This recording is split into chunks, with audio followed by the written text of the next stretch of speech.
ഒരിക്കൽ ഒരാൾ വന്ന് ചോദിച്ചു, അച്ഛൻ ഇത്രയും മണിക്കൂറുകള് ഈശോയുടെ മുമ്പിൽ ഇങ്ങനെ ഇരിക്കാനായിട്ട് സാധിക്കുന്നു, എന്താ അച്ഛൻ ഇതിനുമാത്രം കൊണ്ട് പ്രാർത്ഥിക്കുന്നത്?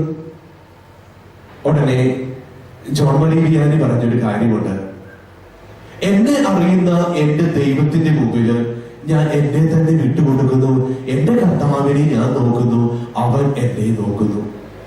അതാണ് എന്റെ പ്രാർത്ഥന എന്ന് പറയുന്നത്. ജോൺ മരിയ വിയാനിയുടെ ജീവിതത്തില് ഇത്രമാത്രം ആ പ്രാർത്ഥനയില്, ആ ദൈവത്തോടുള്ള ബന്ധത്തില് അദ്ദേഹം ആഴപ്പെടണമെങ്കിൽ അതിന് ഒരേ ഒരു കാരണമേ ഉള്ളൂ. കാരണം താൻ എവിടെയാണ് ഇരിക്കുന്നത് എന്നുള്ള ഒരു ബോധ്യം അദ്ദേഹത്തിനുണ്ടായിരുന്നു.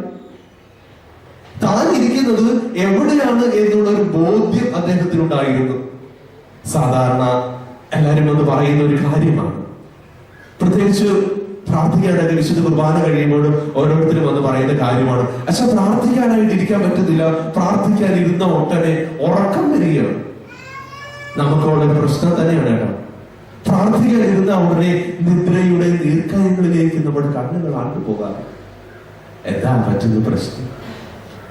ജോൺ മരി വിയാനി പറയുകയാണ്, ഞാൻ എവിടെ ഇരിക്കുന്നു എന്ന സാന്നിധ്യബോധ്യം എനിക്കുണ്ട്, അതുകൊണ്ട് ഞാൻ ഉറങ്ങത്തില്ല, അതുകൊണ്ട് എനിക്ക് ക്ഷീണം വരത്തില്ല, അതുകൊണ്ട് എനിക്ക് മടുപ്പ് വരത്തില്ല എന്ന്. ഞാൻ ഈ ചേച്ചിയോട് പറഞ്ഞ ഒരു കാര്യമുണ്ട്, പ്രാർത്ഥിക്കാനായിട്ട് വരുമ്പോൾ എനിക്ക് ഉറക്കം വരുന്നു എന്ന് പറയുന്നവരോട് ഞാൻ പറയുന്ന ഒരു കാര്യമുണ്ട്. ചേച്ചി ഒരു കാര്യം ഒന്ന് സങ്കല്പിച്ച്, ചേച്ചി ചോറ് വല്ല കറി വെച്ചുകൊണ്ടിരിക്കുകയാണ്. ഈ കറി വെച്ചുകൊണ്ടിരിക്കുന്ന സമയത്ത് കറി തിളയ്ക്കാറായപ്പോഴും അറിയുന്നത്, അയ്യോ വെളിച്ചെണ്ണ ഇല്ല എന്ന് അറിഞ്ഞപ്പോൾ ചേച്ചി എന്ത് ചെയ്യും? എന്ത് ചെയ്യും? അടുത്ത വീട്ടിലേക്ക് വെളിച്ചാടി അങ്ങോട്ട് ഓടിപ്പോകും. വെളിച്ചാടി ഓടിപ്പോയിട്ട് അടുത്ത ചേച്ചിനെ വിളിക്കും, എടി പെട്ടെന്ന് ചേച്ചി എന്താന്നേ, എന്താ എന്റെ കറി അടുപ്പായിരിക്കുന്നത്, ചേച്ചി എന്നതാന്നേ? ഉടനെ ചേച്ചി എന്താ ഇവിടെ നിൽക്കുന്നത്, എപ്പോ എടുത്തോണ്ട് വരാം എന്ന് പറഞ്ഞ് ചേച്ചി അങ്ങ് അകത്തോട്ട് പോകും. ചേച്ചി അകത്തോട്ട് എണ്ണ എടുക്കാനായിട്ട് പോകുന്ന സമയത്ത് ഇവിടെ ഈ എണ്ണ വാങ്ങിക്കാൻ വേണ്ടി വന്ന ആ ചേച്ചി അവിടെ ഇരുന്ന് കൂളായിട്ട് കിടന്ന് ഉറങ്ങുമോ? ഉറങ്ങത്തില്ല, ഒരിക്കലും ഉറങ്ങത്തില്ല. കാര്യം എന്താ? താൻ എവിടെയാണ് നിൽക്കുന്നത്? താൻ അയലോകത്ത് ചേച്ചിയുടെ വീട്ടിലാണ് നിൽക്കുന്നത്. ചേച്ചി അടുത്തുണ്ട്, ചേച്ചി എനിക്ക് ആവശ്യമായി എണ്ണ എടുക്കാനായിട്ട് പോയിരിക്കുക. ഈ ബോധ്യം ഈ പുള്ളിക്കാരത്തിക്കുണ്ട്. അതുകൊണ്ട് ഈ പുള്ളിക്കാരത്തി ഉറങ്ങത്തില്ല, അവിടെ തന്നെ നിന്ന് അതിഷ്ഠതയോട് കൂടി ആ എണ്ണ വരുന്നത് കണ്ണിൽ എണ്ണ വെച്ച് കാത്തിരിക്കും. പ്രിയപ്പെട്ടവരെ, നമ്മൾ ഓർത്തോണം, നമ്മൾ പ്രാർത്ഥിക്കുവാനായിട്ട് നമ്മൾ ദൈവത്തിന്റെ സന്നിധിയുടെ അടുക്കൽ വരുമ്പോൾ, അല്ലെങ്കിൽ വീട്ടിലിരുന്ന് പ്രാർത്ഥിക്കുമ്പോൾ നമുക്ക് ഉറക്കം വരുന്നു, ക്ഷീണം വരുന്നു, തളർച്ച വരുന്നു എന്നെങ്കിൽ അതിന്റെ കാര്യം എന്താ? താൻ എവിടെ നിൽക്കുന്നു എന്ന ബോധ്യം നമുക്കില്ല. നമ്മൾ എന്തിന് പ്രാർത്ഥിക്കാൻ നിൽക്കുന്നു എന്ന ബോധ്യം നമുക്കില്ല. ഇതില്ലാത്തപ്പോഴാണ് ആരുടെയോ മുമ്പില് എന്തിനോ വേണ്ടി ഏതോ ഒരു പ്രതിമയുടെ മുമ്പിൽ അല്ലെങ്കിൽ വീടിന്റെ കെട്ടിടത്തിന് എവിടെയോ ഒരു ഭാഗത്ത് നിൽക്കുന്നു എന്ന് തോന്നൽ വരുമ്പോൾ ഈ ഉറക്കവും ക്ഷീണവും ഒക്കെ വരിക. ഞാൻ എവിടെ നിൽക്കുന്നു എന്ന സാന്നിധ്യ ബോധ്യം നമുക്കുണ്ടെങ്കിൽ നമ്മൾ ഉറങ്ങത്തില്ല, നമ്മുടെ പ്രാർത്ഥനയ്ക്ക് ജീവൻ ഉള്ളതായിത്തീരും. രണ്ടാമത്തെ ഒരു ചിന്ത, പ്രിയമുള്ളവരെ, നോക്കുകാലത്ത് നമ്മൾ ദാനധർമ്മം ചെയ്യുന്ന ഒരു കാലഘട്ടം.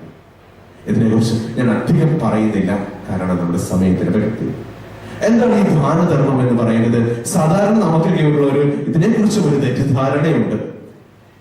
ദാനധർമ്മം എന്ന് പറഞ്ഞാല് എന്റെ വീട്ടില് മിച്ചം വരുന്ന സാധന തുക അല്ലെങ്കിൽ ആഹാരം മറ്റുള്ളവർക്ക് കൊടുക്കുന്നതാണ് ദാനധർമ്മം.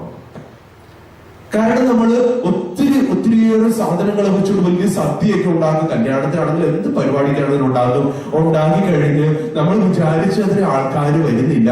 വരാതിരിക്കുമ്പോൾ നമ്മൾ ചെയ്യുന്നൊരു പതിവുണ്ട്, നമ്മള് നമ്പര് കുത്തി ഏതെങ്കിലും ഒരു അനാഥ മന്ദിരത്തിലേക്ക് വിളിക്കും. സാധനം വേസ്റ്റാണേ, ഒഴിച്ചു ഓടും, വേണമെങ്കിൽ എടുത്തോണ്ട് പൊക്കും. ഇതാണ് നമ്മുടെ ഈ ദാനധർമ്മം. എനിക്ക് മിച്ചം വരുന്ന സാധനം, എനിക്ക് വേണ്ടാത്ത സാധനം, എന്നെ ഒട്ടും തോൽപ്പിക്കാത്ത സാധനം അതിനൊക്കെ എടുത്തു കൊടുക്കുക, അതാണ് ദാനധർമ്മം. നമ്മളെ സംബന്ധിച്ചിടത്തോളം അത് തെറ്റാണ്, അതല്ല ദാനധർമ്മം. ദാനധർമ്മം എന്ന് പറയുന്നത് എന്റെ ജീവിതത്തിന്റെ ഭാഗമായിട്ടുള്ളത്, അല്ലെങ്കിൽ എനിക്ക് അത്യന്താപേക്ഷിതമായിട്ടുള്ളത്, എന്റെ ഉപജീവനത്തിന് ആവശ്യമായിട്ടുള്ള ഒരു സാധനം അല്ലെങ്കിൽ വസ്തുക്കള് ഞാൻ എന്റെ പ്രിയപ്പെട്ടവർക്ക് കൊടുക്കുന്നതാണ് ദാനധർമ്മം. അത് കൊടുക്കുമ്പോൾ കൂടി വേദനയാണ് ഉണ്ടാവുക. വാങ്ങേണ്ടതല്ലേ?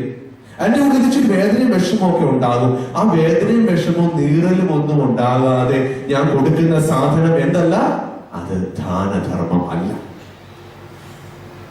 എനിക്ക് കൊടുക്കുമ്പോൾ വേദനിക്കുന്നുണ്ട് എങ്കിൽ, ആ കൊടുക്കുമ്പോൾ എന്റെ ഉള്ളൊന്ന് പെട്ടയുന്നുണ്ട് എങ്കിൽ, ആ കൊടുക്കലിനാണ് ദൈവസന്നിധിയിൽ വില ഉണ്ടായതായി തീരുക. മൂന്നാമത്തതാണ് ഉപവാസം എന്ന് പറയുന്നത്. എന്താണ് ഉപവാസം എന്ന് പറയുന്നത്? ഉപവസിക്കുക എന്ന് വെച്ചാൽ എന്താണ്? കൂടെ വസിക്കുക. ഉപവസിക്കുക എന്ന് പറഞ്ഞാൽ കൂടെ വസിക്കുക എന്നാണ്. ഇറച്ചി മുട്ട മീനൊക്കെ ഉപേക്ഷിക്കുന്നത് ഉപവാസം നമ്മൾ പറഞ്ഞാൽ, യഥാർത്ഥത്തിൽ ഉപവാസം എന്ന് പറയുന്നത് എന്താണ്? കൂടെ വസിക്കുക. ആരുടെ കൂടെ വസിക്കുന്നതാണ് ഉപവാസം? ദൈവത്തിന്റെ കൂടെ വസിക്കുന്നതാണ് ഉപവാസം എന്ന് പറയുന്നത്. നമുക്കറിയാം, ഉൽപ്പത്തി പുസ്തകത്തിലേക്ക് നമ്മൾ കണ്ണോടിക്കുകയാണെന്ന് നമ്മൾ കാണുന്നു, ആദ്യ മാതാപിതാക്കളായ ആദവും ഹൗവയും ആരുടെ കൂടെ വസിച്ചു? ദൈവത്തിന്റെ കൂടെ വസിച്ചു. ഒരു സുന്ദരമായ കാഴ്ചയാണ്. സന്ധ്യയാകുന്ന സമയത്ത് ദൈവത്തിന്റെ കൂടെ ആദവും ഹൗവയും നടക്കാനായിട്ട് ഇറങ്ങുന്നു. ദൈവം തോട്ടത്തിലേക്ക് ഇറങ്ങുന്നു. ആദം വലത്തെ കയ്യിലും ഹൗവ ഇടത്തെ കയ്യിലും പിടിച്ചുകൊണ്ട് കൊച്ചു വർത്താനൊക്കെ പറഞ്ഞുകൊണ്ട് ഇതിങ്ങൾ തോട്ടത്തിൽ കൂടെ ഇങ്ങനെ ലാത്തുവാണ്. നമ്മുടെ ജീവിതത്തിലെ വിഷമങ്ങളും ബുദ്ധിമുട്ടുകളും സഹനങ്ങളും രോഗങ്ങളും ആശകളും പ്രതീക്ഷകളും ഒക്കെ കർത്താവിന്റെ മക്കള് പറഞ്ഞുകൊണ്ട്, കൊച്ചു വർത്താനം പറഞ്ഞുകൊണ്ട് ഈ കർത്താവിന്റെ കൈ പിടിച്ച് കൂടെ നടക്കുന്നു. അതായിരുന്നു ആദ്യ മാതാപിതാക്കളെ സംബന്ധിച്ചിടത്തോളം ഉപവാസം എന്ന് പറയുന്നത്, ദൈവത്തിന്റെ കൂടെ വസിക്കുന്ന അവസ്ഥ. പിന്നീട് നാം കാണുന്നുണ്ട്, ഈ പാപം ചെയ്ത് കഴിയുമ്പോൾ എന്തു പറ്റുന്നു? ഈ ഉപവാസം മുറിഞ്ഞു പോകും. അത്രയും നാളും കർത്താവിന്റെ കൂടെ വസിച്ച ഈ ജനങ്ങൾ ഉപവാസം നഷ്ടപ്പെട്ടു പോകുന്നത് എപ്പോഴാണ്? പാപം ചെയ്ത് കഴിയുമ്പോൾ. കർത്താവിന്റെ ബന്ധത്തിൽ നിന്നും അവരെ അകന്നു പോകും. കർത്താവ് അകന്നു പോയില്ല. കർത്താവ് എപ്പോഴും അവരുടെ അടുത്ത് തന്നെ വരുന്നുണ്ടായിരുന്നു. പക്ഷെ ആരകന്നു പോയി? ഈ പാപം ചെയ്ത ഈ മക്കള് ആദവും ഹൗവയും ദൈവത്തിൽ നിന്നും അകന്നു പോയി. അവർ പാത്തിരിക്കുക. ദൈവം അകന്നു പോയില്ല. പാപം വഴി ജനം ദൈവത്തിൽ നിന്നും അകന്നു പോയി. ആ ഉപവസിക്കലിന് ഒരു ശുദ്ധി, ഒരു മുറിവ് സംഭവിക്കുക. പിന്നീട് നാം കാണുന്ന കാഴ്ചയുണ്ട്. വിശുദ്ധ ഗ്രന്ഥത്തിലെ പഴയ നിയമ കാലഘട്ടത്തിലേക്ക് വരുമ്പോൾ പ്രവാചകന്മാരും ന്യായാധിപന്മാരും ഒക്കെ ഈ നഷ്ടപ്പെട്ടു പോയ ഉപവാസത്തെ പുനഃപ്രതിഷ്ഠിക്കാനായിട്ട് പരിശ്രമിക്കുക. നഷ്ടപ്പെട്ടു പോയ ഉപവാസം, ദൈവത്തിന്റെ സാന്നിധ്യബോധ്യം നഷ്ടപ്പെട്ടു പോയി. അതിനെ പുനഃപ്രതിഷ്ഠിക്കുവാനായിട്ട് ഈ പ്രവാചകന്മാരും ഈ ന്യായാധിപന്മാരും ഒക്കെ അത്യധ്വാനം ചെയ്യുന്നതായിട്ട്, പരിശ്രമിക്കുന്നതായിട്ട് നാം പ്രവാചക ഗ്രന്ഥങ്ങളിലും ന്യായാധിപന്മാരുടെ പുസ്തകങ്ങളിലും ഒക്കെ നാം കാണുന്നുണ്ട്. പിന്നീട് നാം കാണുന്നു, കാളുകൾ ഇങ്ങനെ മുന്നോട്ട് പോയി അവസാനം ഈശോ തന്നെ മനുഷ്യനായിട്ട് ഭൂമിയിലേക്ക് വരികയാണ്. ഈശോ തന്നെ മനുഷ്യനായിട്ട് ജനങ്ങളുടെ കൂടെ വസിക്കുവാനായിട്ട് ഭൂമിയിലേക്ക് ഇറങ്ങി വരികയാണ്. കന്യക ഗർഭം ധരിച്ച് ഒരു പുത്രനെ പ്രസവിക്കും. അവൻ എന്തെന്നറിയപ്പെടും? എമ്മാനുവേൽ എന്നവൻ വിളിക്കപ്പെടും. എന്ന് വെച്ചാൽ അവൻ കൂടെ നടക്കുന്ന ഒരു ദൈവം. പഴയ നിയമത്തിൽ നാം കണ്ടായിരുന്നു, ആദ്യ മാതാപിതാക്കളുടെ കൂടെ നടന്ന ദൈവം. അതിനുശേഷം പാപം വഴി ഈ ബന്ധത്തിന് ഒരു ചുതി സംഭവിച്ചു. പ്രാർത്ഥനയിലൂടെ മറ്റുമൊക്കെ ഈ ബന്ധം പുനഃസ്ഥാപിക്കുവാനായിട്ട് അവർ പരിശ്രമിക്കുന്നു. അങ്ങനെ ദൈവം വീണ്ടും ഇസ്രായേൽ ജനതയുടെ ജീവിതത്തിന്റെ ചരിത്രത്തിലേക്ക് ഇടപെടുന്നു. അവരെ ഫറവോയുടെ കയ്യിൽ നിന്നും രക്ഷിക്കുന്നു. ചെങ്കടൽ ഭേദിച്ച് അവരെ വഴി നടത്തിക്കൊണ്ടുവരുന്നു. വാഗ്ദാന ദേശത്തേക്കുള്ള അവരുടെ യാത്രയിൽ പകൽ മേഘത്തൂണും രാത്രി അഗ്നിസ്തംഭവുമായിട്ട് അവരെ വഴി നടത്തുന്നു. ശത്രുക്കൾക്കെതിരെ യുദ്ധം ഉണ്ടാകുമ്പോൾ അവർക്ക് വേണ്ടി പടവെട്ടുന്നു. ഇങ്ങനെ കൂടെ കൂടെ കൂടെ നടന്ന ദൈവം പിന്നീട് പുതിയ നിയമത്തിലേക്ക് വരുമ്പോൾ നാം കാണുന്നുണ്ട്, യഥാർത്ഥ മനുഷ്യനായി മനുഷ്യ രൂപം പൂണ്ടുകൊണ്ട് ഈ ദൈവം മനുഷ്യന്റെ കൂടെ വീണ്ടും നടക്കുകയാണ്.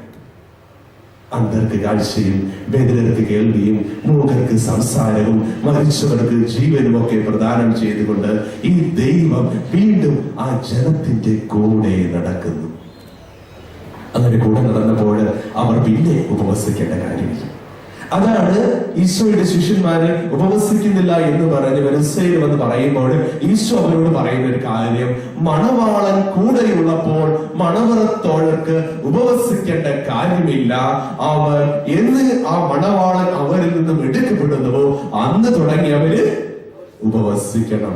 പിന്നീട് നാം കാണുന്നു ഈ ദൈവത്തിന്റെ സാന്നിധ്യം, ഈ ദൈവത്തിന്റെ മനുഷ്യരൂപം അവരിൽ നഷ്ടപ്പെട്ടു പോകുന്നു. ഈശോയുടെ മരണശേഷം വീണ്ടും അവർ ഉപവാസം പ്രഖ്യാപിക്കുകയാണ്.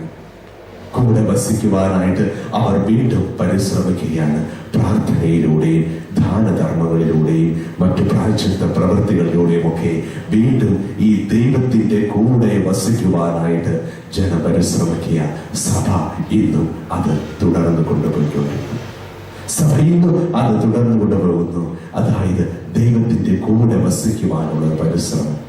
പ്രിയപ്പെട്ടവരെ, ഈ നോമ്പുകാലത്തിലൂടെ നാം കടന്നു പോകുമ്പോൾ നമ്മൾ ധ്യാന വിഷയമാക്കേണ്ട ഇതാണ്: എന്റെ ദൈവത്തിന്റെ കൂടെ ഞാൻ നടക്കണം.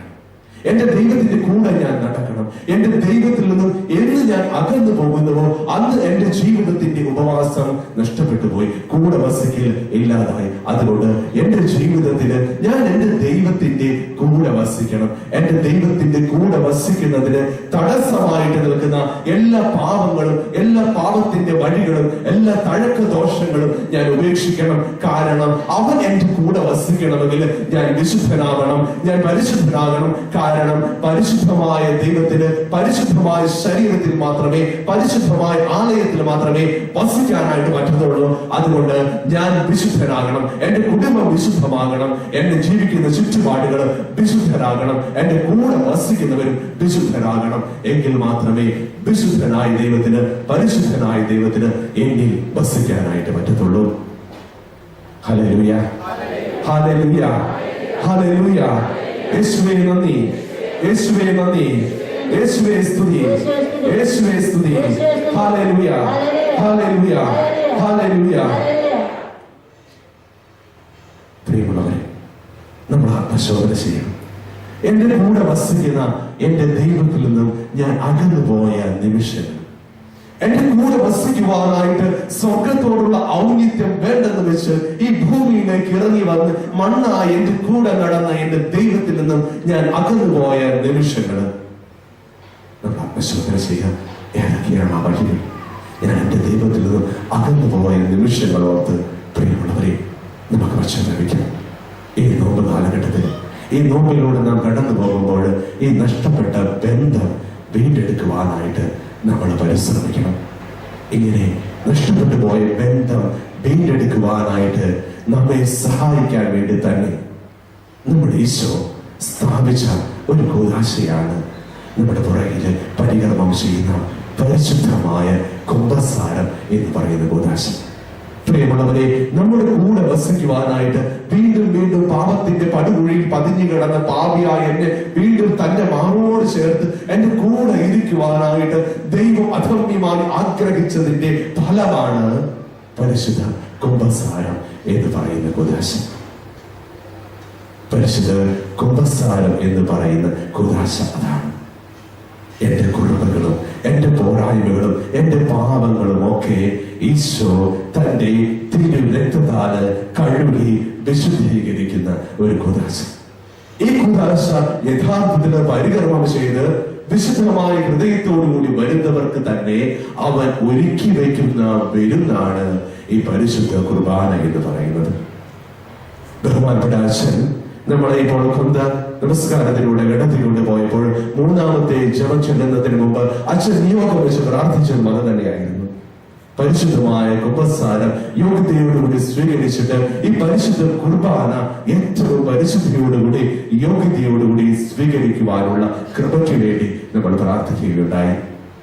അതുകൊണ്ട് പ്രിയമുള്ളവരെ, ഈ പരിശുദ്ധ കുർബാന യോഗ്യതയോടുകൂടി സ്വീകരിക്കണമെങ്കിൽ, അതായത് എന്നോടൊത്ത് വസിക്കുവാനായിട്ട് കൂടെ ഇരിക്കുന്ന, എന്നിലേക്ക് ഇറങ്ങി വരുന്ന എന്റെ ദൈവത്തെ ഞാൻ പൂർണ്ണതയിൽ സ്വീകരിക്കണമെങ്കിൽ ആദ്യം നാം ചെയ്യേണ്ട കാര്യമാണ് ഈ പരിശുദ്ധ കുംഭസാരം സ്വീകരിച്ച് അവനുമായിട്ട് ഈ നഷ്ടപ്പെട്ടു പോയ ബന്ധം പുനഃസ്ഥാപിക്കുക. നഷ്ടപ്പെട്ടു പോയ ബന്ധം പുനഃസ്ഥാപിക്കുവാനായിട്ട് അവൻ രൂപപ്പെടുത്തിയ ഒന്നാണ് പരിശുദ്ധ കുംഭസാരം. ഇതിന്റെ അറകളിലേക്ക് കടന്നു പോകുവാനായിട്ട് നമ്മളൊരു വചനഭാഗം എടുക്കുകയാണ്. വിശുദ്ധ യോഹന്നാന്റെ സുവിശേഷം 13-ാമത്തെ അധ്യായം. ഈശോ ഈ ലോകം വിട്ട് പിതാവിന്റെ സന്നിധിയിലേക്ക് പോകുവാനുള്ള സമയമായി. അതിന് തൊട്ടു മുമ്പ് പെസഹ തിരുനാളിന് മുമ്പ് ഈശോ അറിഞ്ഞു. ലോകത്തിൽ തനിക്ക് സ്വന്തമായിട്ടുള്ളവരെയൊക്കെ അവൻ സ്നേഹിച്ചു. അവൻ അവസാനം വരെ സ്നേഹിച്ചു. അന്ത്യത്താഴ സമയത്ത് പിശാച് ശിമിയോൻ പുത്രനായ യൂദാസ്കറിയായുടെ മനസ്സിൽ യേശുവിനെ ഒറ്റുകൊടുക്കുവാനായിട്ട് തോന്നിച്ചു. പിതാവ് സകലതും തന്റെ കരങ്ങളിൽ ഏൽപ്പിച്ചിരിക്കുന്നുവെന്നും താൻ ദൈവത്തിൽ നിന്ന് വരികയാണെന്നും ദൈവത്തിങ്കിലേക്ക് പോകും എന്നും യേശു അറിഞ്ഞു. അന്ത്യത്താഴത്തിനിടയിൽ അവൻ എഴുന്നേറ്റ് മേലങ്കി മാറ്റി ഒരു തുവാലയെടുത്ത് അരയിൽ കെട്ടി. അനന്തരം ഒരു താലത്തിൽ വെള്ളമെടുത്ത് ശിഷ്യന്മാരുടെ പാദങ്ങൾ കഴുകുവാനും അരയിൽ ചുറ്റിയിരുന്ന തുവാല കൊണ്ട് തുടയ്ക്കുവാനും തുടങ്ങി. ശിമയോൻ പത്രോസിന്റെ അടുത്തെത്തി. പത്രോസ് അവനോട് ചോദിച്ചു, കർത്താവേ, നീ എന്റെ കാൽ കഴുകുകയോ? യേശു പറഞ്ഞു, ഞാൻ ചെയ്യുന്നത് എന്തെന്ന് ഇപ്പോൾ നീ അറിയുന്നില്ല, എന്നാൽ പിന്നീട് അറിയും. പത്രോസ് പറഞ്ഞു, നീ ഒരിക്കലും എന്റെ പാദം കഴുകരുത്. യേശു പറഞ്ഞു, ഞാൻ നിന്നെ കഴുകുന്നില്ല എങ്കിൽ നിനക്ക് എന്നോടുകൂടി പങ്കില്ല. ശിമയോൻ പത്രോസ് പറഞ്ഞു, കർത്താവേ, എങ്കിൽ എന്റെ പാദങ്ങൾ മാത്രമല്ല എന്റെ കരങ്ങളും എന്റെ ശിരസും കൂടി കഴുകണമേ. യേശു പറഞ്ഞു, കുളി കഴിഞ്ഞവന്റെ കാലുകൾ മാത്രമേ കഴുകേണ്ടതായിട്ടുള്ളൂ. അവൻ മുഴുവൻ ശുചിയുള്ളവനായിരിക്കും. നിങ്ങളും ശുചിയുള്ളവരാണ്, എന്നാൽ എല്ലാവരും അല്ല. തന്നെ ഒറ്റുകൊടുക്കാനിരിക്കുന്നവൻ ആരാണെന്ന് അവൻ അറിഞ്ഞിരുന്നു. അതുകൊണ്ടാണ് നിങ്ങളെല്ലാവരും ശുചിയുള്ളവരല്ല എന്ന് അവൻ പറഞ്ഞത്. യോഹന്നാന്റെ സുവിശേഷം 13-ാമത്തെ അധ്യായം 1 തുടങ്ങി 7 വരെയുള്ള ഒരു വാക്യമാണ് നാം വായിച്ചത്. നഷ്ടപ്പെട്ടു പോയ ഈ ബന്ധത്തെ പുനഃസ്ഥാപിക്കുവാനായിട്ട് അവൻ സ്ഥാപിച്ച പരിശുദ്ധ കുമ്പസാരത്തിന്റെ ആഴങ്ങളിലേക്ക് നമ്മെ കടത്തിക്കൊണ്ടു പോകുന്ന ഒരു ഭാഗം. കുളി കഴിഞ്ഞവന്റെ പാദങ്ങൾ മാത്രമേ കഴുകേണ്ടതായിട്ടുള്ളൂ. കുളി കഴിഞ്ഞവന്റെ പാദങ്ങൾ മാത്രമേ കഴുകേണ്ടതായിട്ടുള്ളൂ. നമുക്ക് എല്ലാവർക്കും ആ വചനം ഒന്ന് ഏറ്റു പറയാം. കുളി കഴിഞ്ഞവന്റെ പാദങ്ങൾ മാത്രമേ കഴുകേണ്ടതായിട്ടുള്ളൂ. കുളി കഴിഞ്ഞവന്റെ പാദങ്ങൾ മാത്രമേ കഴുകേണ്ടതായിട്ടുള്ളൂ.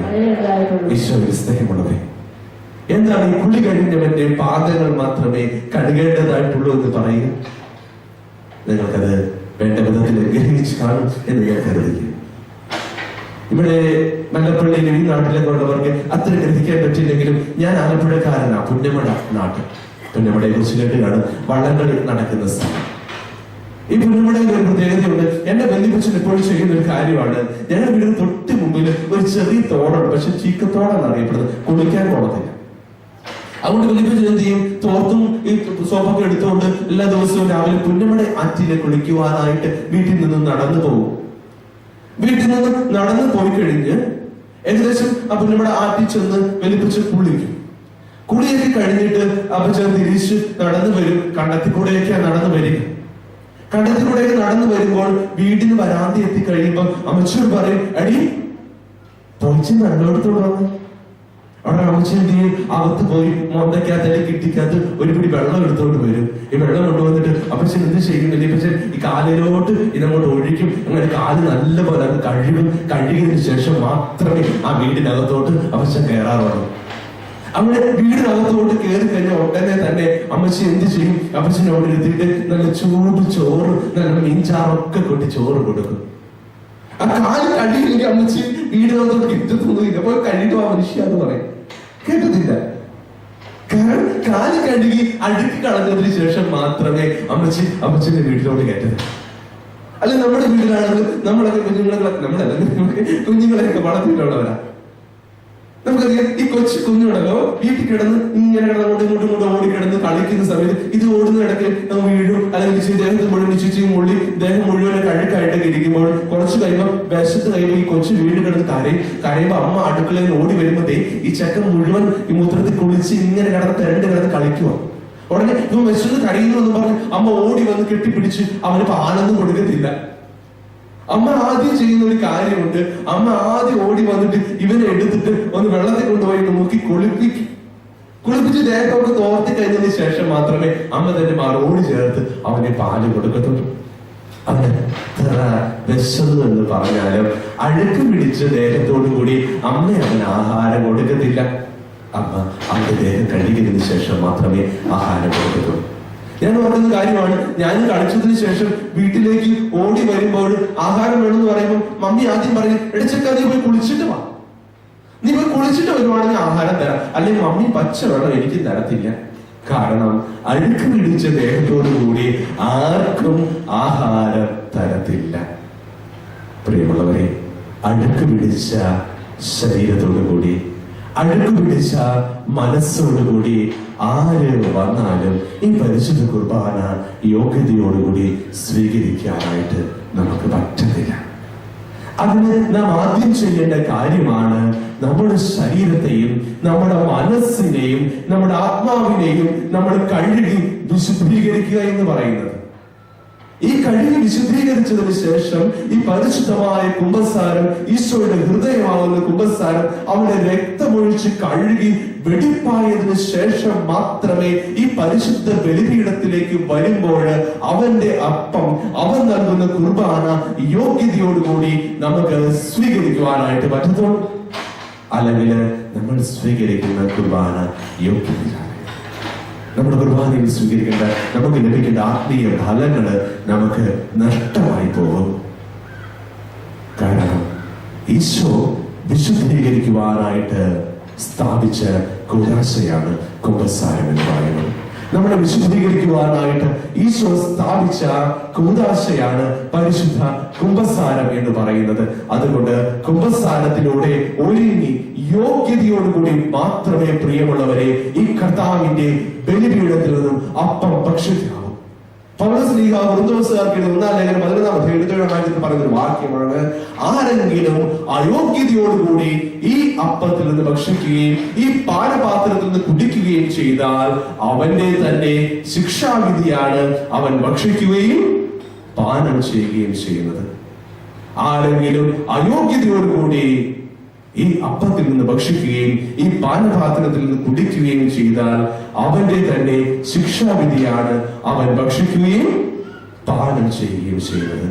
അതുകൊണ്ട് യോഗ്യതയോടുകൂടി ഈശോയുടെ സന്നിധിയിലേക്ക് വന്ന് യോഗ്യതയോടുകൂടി ഈ പരിശുദ്ധ കുർബാന സ്വീകരിക്കുവാനായിട്ട് നമുക്ക് സാധിക്കണം. എങ്കിൽ മാത്രമേ നമുക്ക് ആത്മീയ ഫലങ്ങൾ ലഭിക്കത്തുള്ളൂ. പരിശുദ്ധ കുർബാനയിലെ യോഗ്യതകള് നമുക്ക് ലഭിക്കത്തുള്ളൂ. യേശുവേ നന്ദി, യേശുവേ സ്തുതി, യേശുവേ ആരാധന, യേശുവേ നന്ദി, യേശുവേ സ്തുതി, യേശുവേ ആരാധന, യേശുവേ നന്ദി, യേശുവേ സ്തുതി, യേശുവേ ആരാധന. പ്രിയമുള്ളവരെ, പരിശുദ്ധ പിതാവ് ഈ വർഷത്തെ കരുണയുടെ വർഷമായിട്ട് പ്രഖ്യാപിച്ചിരിക്കുകയാണ്. ഈ വർഷത്തെ പരിശുദ്ധ പിതാവ് കരുണയുടെ വർഷമായിട്ട് പ്രഖ്യാപിച്ചിരിക്കുകയാണ്. ദൈവത്തിന്റെ കാരുണ്യത്തിന്റെ മുഖം നമ്മൾ ഏറ്റവും കൂടുതൽ കാണുന്നത് ഈ പരിശുദ്ധ കുർബാനയിലും പരിശുദ്ധ കുമ്പസാരം എന്ന് പറയുന്ന കൂദാശയിലുമാണ്. ഈശോയുടെ കാരുണ്യത്തിന്റെ മുഖം നമ്മൾ ഏറ്റവും കൂടുതൽ കാണുക ഈ രണ്ട് കൂദാശകളിലാണ്, ഈ പരിശുദ്ധ കുമ്പസാരത്തിലും ഈ പരിശുദ്ധ കുർബാനയിലും. കാരണം അവൻ സ്വയം മുറിഞ്ഞിട്ട് എന്നെ വിശുദ്ധീകരിച്ച, എന്നെ സുഖപ്പെടുത്തിയ കൂദാശകളാണ് ഇവ രണ്ടും. അവൻ സ്വയം മുറിഞ്ഞിട്ട് എന്നെ സുഖപ്പെടുത്തിയ കൂദാശകളാണ് ഈ പരിശുദ്ധ കുമ്പസാരവും ഈ പരിശുദ്ധ കുർബാനയും. യെശയ്യാ പ്രവാചകന്റെ പുസ്തകം 53-ാമത്തെ അധ്യായത്തില് നാം വായിക്കുന്നുണ്ട് സഹനദാസനെ കുറിച്ച്. പ്രവാചകൻ ഇപ്രകാരം പറയുകയാണ് സഹനദാസനെ കുറിച്ച്, തൈച്ചെടി പോലെ വരണ്ട ഭൂമിയിൽ നിൽക്കുന്ന മുള പോലെ അവൻ അവിടുത്തെ മുമ്പിൽ വളർന്നു. ശ്രദ്ധാർഹമായ രൂപഭംഗിയോ ഗാംഭീര്യമോ ആകർഷകമായ സൗന്ദര്യമോ അവൻ ഉണ്ടായിരുന്നില്ല. അവൻ മനുഷ്യരാല് നിന്ദിക്കപ്പെടുകയും ഉപേക്ഷിക്കപ്പെടുകയും ചെയ്തു. നമ്മുടെ വേദനകളാണ് യഥാർത്ഥത്തിൽ അവൻ വഹിച്ചത്. നമ്മുടെ ദുഃഖങ്ങളാണ് യഥാർത്ഥത്തിൽ അവൻ ചുമന്നത്. നമ്മുടെ അതിക്രമങ്ങൾക്ക് വേണ്ടി അവിടുന്ന് മുറിവേൽപ്പിക്കപ്പെട്ടു. നമ്മുടെ അകൃത്യങ്ങൾക്ക് വേണ്ടി അവിടുന്ന് ക്ഷതമേൽപ്പിക്കപ്പെട്ടു. അവന്റെ മുറിവുകളാൽ നാം സൗഖ്യമുള്ളവരായി, അവന്റെ ക്ഷതങ്ങളാൽ നാം സൗഖ്യമുള്ളവരായി. ഈശോയുടെ മുറിവുകളാൽ നാം സൗഖ്യമുള്ളവരായി. പ്രിയമുള്ളവരെ, ഈശോ മുറിഞ്ഞിട്ട് അവൻ സ്വയം ഇല്ലാതായിട്ട് നമ്മെ സുഖപ്പെടുത്തിയ കൂദാശയാണ് ഈ പരിശുദ്ധ കുമ്പസാരവും ഈ പരിശുദ്ധ കുർബാനയും. നമ്മുടെ വേദനകളും നമ്മുടെ പാപങ്ങളുമൊക്കെ അവൻ തന്റെ ശരീരത്തിന് ഏറ്റെടുത്തതിന് ശേഷം എന്നെ സുഖപ്പെടുത്തിയ ഈ കൂദാശയാണ് പരിശുദ്ധ കുമ്പസാരവും പരിശുദ്ധ കുർബാനയും എന്ന് പറയുന്നത്. നമുക്കറിയാം എങ്ങനെയാ സുഖപ്പെടുത്തി ഈശോ, എങ്ങനെയാണ് നമ്മെ സുഖപ്പെടുത്തിയത്. പഴയ നിയമത്തിലെ ഒരു കാര്യം, പഴയ നിയമത്തില് ഇസ്രായേൽ ജനത തങ്ങളുടെ പാപങ്ങൾ മോചിക്കപ്പെടുമെന്ന് അവർ കരുതിയത് എപ്രകാരമാണ്? പാപം ചെയ്തു കഴിയുമ്പോൾ ജനങ്ങൾ ഓടി വരും, ദേവാലയത്തിലേക്ക് ഓടി വരും. അവർ വരുമ്പോൾ ഏതെങ്കിലും ഒരു ആട്ടുകുട്ടീനെ കൊണ്ടുവന്നതിന് ശേഷം അവരെന്ത് ചെയ്യും? ഈ ആട്ടുകുട്ടീനെ പിടിച്ചിട്ട് അതിന്റെ കഴുത്താണ്. ഇതിന്റെ കഴുത്തറന്നതിന് ശേഷം അതിന്റെ രക്തമെടുത്ത് ഈ ദേഹത്തിലേക്കും അവരുടെ ജനങ്ങളുടെ ദേഹത്തിലേക്കും ഈ അൾത്താരയിലേക്ക് തളിക്കും. അങ്ങനെ തളിച്ചു കഴിയുമ്പോൾ തങ്ങൾക്ക് പാപമോചനം കിട്ടുമെന്ന് അവർ വിശ്വസിച്ചു. അല്ലെങ്കിൽ അവർ ചെയ്യുന്ന ഒരു കാര്യമുണ്ട്. അവർ ചെയ്യുന്ന കാര്യമാണ് തങ്ങളുടെ പാപങ്ങൾ മുഴുവൻ ഈ കുഞ്ഞാടിന്റെ മേലെ കൊണ്ട് ആരോപിക്കും. ആരോപിച്ചതിന് ശേഷം അവർ ഈ കുഞ്ഞാടിനെ മരുഭൂമിയിലേക്ക് വിടും. മരുഭൂമിയിലെ വിജനതയിലെ ഏകാന്തതയില് വിശപ്പും ദാഹവും ഒക്കെ സഹിച്ച് വന്യമൃഗങ്ങളുടെ ആക്രമണത്തിലൊക്കെ കീഴ്വഴങ്ങി ഈ കുഞ്ഞാട് ഇഞ്ചിഞ്ചിഞ്ചിഞ്ചായിട്ടങ്ങ് മരിക്കും. അങ്ങനെ തങ്ങൾക്ക് പാപമോചനം കിട്ടുമെന്ന് അവർ വിശ്വസിച്ചു. അതായത് തങ്ങൾ ചെയ്ത കുറ്റങ്ങളും പാപങ്ങളും ഒക്കെ ഈ കുഞ്ഞാടിന്റെ മേൽ ആരോപിച്ചതിന് ശേഷം ഈ കുഞ്ഞാടിനെ കഴുത്തറന്ന് കൊന്ന് അതിന്റെ രക്തം ഈ ജനങ്ങളുടെ മേലും ഈ അൾത്താര മേലൊക്കെ തളിച്ചു കഴിയുമ്പോൾ തങ്ങൾക്ക് പൂർണ്ണമായിട്ടുള്ള പാപമോചനം കിട്ടും എന്ന് ഇവർ വിശ്വസിച്ചു. ഈശോയ്ക്ക് പക്ഷേ ഈ രീതിയിലുള്ള പാപമോചനം അംഗീകരിക്കാനായിട്ട് പറ്റിയില്ല. ഈശോ ചിന്തിച്ചൊരു കാര്യമാണ്, എന്റെ ദൈവം, ഈ ജനങ്ങൾ ചെയ്ത കാര്യത്തിന്, ഈ ജനങ്ങൾ കുറ്റം ചെയ്തതിന് ഈ പാവപ്പെട്ട ഈ കുഞ്ഞാട് എന്ത് ചെയ്യാനോ? ഈ കുഞ്ഞാട് എന്ത് ചെയ്യാനോ? ഇത് വല്ലതും അറിഞ്ഞോ? ഈ കുഞ്ഞാട് ഈ മനുഷ്യരുടെ പാപത്തിന് ഈ കുഞ്ഞാടിന്റെ രക്തം തളിച്ചെന്ന് പറയാൻ എങ്ങനെയാ പാപമോചനം കിട്ടും? കാരണം ഞാനൊരു ചെറിയൊരു ഉദാഹരണം പറയും. ഞാൻ എന്റെ കുട്ടികളോടൊക്കെ എപ്പോഴും പറഞ്ഞു കൊടുക്കുന്ന ഒരു കാര്യമാണ്. അതായത് എന്നെ ഏതെങ്കിലും ഒരു കുറ്റം ചെയ്ത് ഇവിടുത്തെ കറുകച്ചാലിനെയോ മല്ലപ്പള്ളിയിലെയോ പോലീസ് പിടിച്ചുകൊണ്ട് പോയി എന്ന് സങ്കല്പിക്കുക. സങ്കല്പിച്ച മാത്രം മതിയല്ല, വേറെ ഒന്നും ചിന്തിക്കല്ലേ. സങ്കല്പിക്കുക, എന്റെ പോലീസ് പിടിച്ചുകൊണ്ട് പോയി. എന്റെ പോലീസ് പിടിച്ചുകൊണ്ട് പോയി കഴിഞ്ഞപ്പോൾ എന്റെ നാലുകോടിയിലെ അല്ലെങ്കിൽ കുത്തപ്പള്ളിയിലെ അല്ലെങ്കിൽ എന്റെ വീട്ടിലെ ആലപ്പുഴയിലെ നാട്ടുകാരും വീട്ടുകാരും കൂട്ടുകാരും സഹോദരക്കാരും എല്ലാവരും ഓടി വന്നിട്ട് അവിടെ ഉള്ള ഒരു പട്ടീനെ കൊച്ചിനെ പന്നീനെ കാളയെ എരുവേനെയൊക്കെ കൊണ്ടുവന്ന് പോലീസ് സ്റ്റേഷനിൽ കൊടുത്തതിന് ശേഷം പറയുക, ഞങ്ങളുടെ അച്ഛനും കൂടെ ഇറങ്ങിത്താ, പകരം ഞങ്ങൾ ഈ പശുവിനെ അല്ലെങ്കിൽ ആടിനെ ഇവിടെ നിർത്തിയേക്കാം. ഈ പശുവിനെ അല്ലെങ്കിൽ ആടിനെ ഞങ്ങളോട് നിർത്തിയേക്കാം. നിങ്ങൾ ഞങ്ങളുടെ അച്ഛനെ ഒന്ന് ഇറക്കി തരാൻ പറഞ്ഞാൽ ഏതെങ്കിലും പോലീസുകാരെ ഇറക്കുവോ? ജാമ്യം തരുവോ? എനിക്ക് ഇവിടെ തരുവോ? തരുവോ? ഇല്ല, എനിക്കറിയത്തില്ല. ഞങ്ങളുടെ നാട്ടിൽ തരത്തില്ല, ആലപ്പുഴ തരാറില്ല. ഇവിടെ തരുവോ ഇല്ല എനിക്കറിയത്. അങ്ങനെ ആർക്കും ജാമ്യം കൊടുക്കാറില്ല. കാരണം ഞാൻ ഒരു കുറ്റം ചെയ്തുവെങ്കിൽ എനിക്ക് ജാമ്യം കിട്ടണമെങ്കിൽ എന്റെ വീട്ടിലുള്ള എന്റെ നാട്ടിലുള്ള ഒരു പശുവിനെയോ ഒരു ആടിനെയോ കൊണ്ടുപോയി സ്റ്റേഷനിൽ നിർത്തിയാൽ ആ പോലീസുകാരോ ആ കോടതിയോ എനിക്ക് ജാമ്യം തരത്തില്ല. എനിക്ക് ജാമ്യം കിട്ടണമെങ്കിൽ പകരം എന്റെ കൂട്ടുകാരോ അല്ലെങ്കിൽ വലിയ കേസുകളൊന്നും ഇല്ലാതെ നല്ല മര്യാദക്കാരായിട്ട് ജീവിക്കുന്ന ഏതെങ്കിലും ഒരു ചെക്കൻ വന്ന് പകരം എനിക്കൊരു ജാമ്യക്കാരായിട്ട് നിന്ന് അവിടെ ഒപ്പിട്ട് കൊടുത്താൽ മതി. അല്ലെങ്കിൽ എന്റെ പശുവിനെ കൂടെ നിർത്തിയിട്ട് ഒരു പ്രയോജനവും ഇല്ല. പകരം ഒരു മനുഷ്യൻ തന്നെ വേണം. ആരായിട്ട്? ഒരു ജാമ്യക്കാരനായിട്ട്. ഒരു ജാമ്യക്കാരനായിട്ട് എന്റെ കുറ്റം ഏറ്റെടുക്കുവാനായിട്ട് എനിക്ക് പകരം നിൽക്കുവാനായിട്ട് ഒരു മനുഷ്യൻ ഉണ്ടെങ്കിൽ എനിക്ക് പാപമോചനം കിട്ടത്തുള്ളൂ. അല്ലാതെ മൃഗങ്ങളെ കൊണ്ട് കൊടുത്താൽ ഒരു കോടതിയും, ലോകത്തിൽ ഒരു കോടതിയിലും നമുക്ക് ജാമ്യം തരത്തില്ല. ഈശോയ്ക്ക് ഈ ലോജിക്ക് അറിയാനും ഈശോയ്ക്ക് ഇങ്ങനെ സാമാന്യ ബുദ്ധി ഉണ്ടായത്. അതുകൊണ്ടാണ് ഈശോ എന്ത് ചെയ്തത്? ഈശോ ഈ പാവപ്പെട്ട ഈ ആടിന്മേൽ അകത്തുള്ള ബലിയൊക്കെ മാറ്റി, ഈ ചങ്ങാതികളെയൊക്കെ അകത്തുള്ള ഈ ബലിയൊക്കെ മാറ്റി തന്നെ ഒരു ജാമ്യക്കാരനായിട്ട് നിർത്തിയിട്ട് തന്റെ രക്തം ഈ ജനങ്ങളെ മേൽ തളിക്കുവാനായിട്ട്, ഈ പരിശുദ്ധ ബലിപീഠത്തിൽ സ്ഥാപിക്കുവാനായിട്ട്, തളിക്കുവാനായിട്ട് അവിടുന്ന് പരിശുദ്ധ കൂദാശ, പരിശുദ്ധ കുർബാന, പരിശുദ്ധ കുമ്പസാരം ഒക്കെ സ്ഥാപിച്ചത്. എന്റെ പാപം ഏറ്റെടുക്കുവാനായിട്ട് അവൻ തന്റെ ശരീരത്തില് ഏറ്റെടുക്കുവാനായിട്ട് തയ്യാറായതിന്റെ ഫലമാണ് നമ്മൾ ഇന്ന് ലഭിക്കുന്ന ഈ രക്ഷ എന്ന് പറയുന്നത്. അല്ലെങ്കിൽ നമുക്ക് രക്ഷ ലഭിക്കത്തില്ല. എന്റെ പാപങ്ങൾ വഹിച്ച് അവൻ കാൽവരിയിലേക്ക് കയറി. ഇങ്ങനെ എന്റെ പാപങ്ങൾ വഹിച്ചുകൊണ്ട് കാൽവരിയിലേക്ക് കയറിയ എന്റെ പകരക്കാരനായ എന്റെ ജാമ്യക്കാരനായ ഈശോയെ ചൂണ്ടിക്കാണിച്ചുകൊണ്ടാണ് സ്നാപക യോഹന്നാൻ പറഞ്ഞത്, എന്ത്? ഇതാ ലോകത്തിന്റെ പാപം നീക്കുന്ന ദൈവത്തിന്റെ കുഞ്ഞാട്. ആ വചനം ഒന്ന് ഒച്ചത്തിൽ ഏറ്റു പറഞ്ഞേ, നമ്മളൊന്ന് ഏറ്റു പറഞ്ഞേ, ഇതാ ലോകത്തിന്റെ പാപം നീക്കുന്ന ദൈവത്തിന്റെ കുഞ്ഞാണ്. ഇതാ ലോകത്തിന്റെ പാപം നീക്കുന്ന എന്റെ ദൈവത്തിന്റെ കുഞ്ഞാണ്. എന്റെ പാപവും വഹിച്ചുകൊണ്ട് കൽവരിയിലേക്ക് കയറിയ എന്റെ ജാമ്യക്കാരനായ കുഞ്ഞാട്, മനുഷ്യനായ കുഞ്ഞാടാണ് എന്റെ ഈശോ മിശിഹ. അവൻ മൃഗമല്ല, അവൻ മനുഷ്യനാണ്. അവൻ മനുഷ്യനാണ്. ആ മനുഷ്യനായ ഈശോയാണ് എനിക്ക് പകരക്കാരനായിട്ട് കാൽവരിയിലേക്ക് കയറിയത്. ആ ഈശോയുടെ ബലിയിലാണ് പ്രിയമുള്ളവരെ നമ്മൾ പങ്കെടുക്കുക. ആ ഈശോ കാൽവരിയിൽ നമുക്ക് നേടിത്തന്ന രക്ഷയാണ് പ്രിയമുള്ളവരെ നമ്മൾ പരിശുദ്ധ കൂദാശകളിലൂടെ, കുംഭസാരത്തിലൂടെ, പരിശുദ്ധ കുർബാനയിലൂടെ ഒക്കെ നമുക്ക് ലഭിക്കുക. എന്റെ പാപം തോളിൽ വഹിച്ച, എന്റെ പാപം ശരീരത്തിൽ ഏറ്റെടുത്ത എന്റെ ഈശോ, എന്റെ ഈശോയുടെ ഈ ബലിയുടെ യോഗ്യതകളാണ്, കാൽവരിയിൽ അന്ന് അവൻ അർപ്പിച്ച ഈ ബലിയുടെ യോഗ്യതയാണ് ഓരോ ദിവസത്തെ ബലിയിലൂടെയും കൂദാശകളിലൂടെയും എനിക്ക് ലഭിക്കുക. അതുകൊണ്ട് ഈ കുർബാന അല്ലെങ്കിൽ ഈ കൂദാശ, ഈ പരിശുദ്ധ കുംഭസാരയുടെ കൂദാശ യോഗ്യതയോടുകൂടി നമ്മൾ സ്വീകരിക്കണം. അത് സ്വീകരിക്കുന്നതിന് നമ്മൾ ഉപേക്ഷക്കുറവ് വിചാരിക്കരുത്. അവിടെ ഇരിക്കുന്ന വൈദികനല്ല, അവിടെ ഇരിക്കുന്നത് ഈശോയാണ്. അവിടെ ഇരിക്കുന്നത് ഈശോയാണ്. ഈശോയുടെ സ്ഥാനത്താണ് പുരോഹിതനിരിക്കുന്നത്.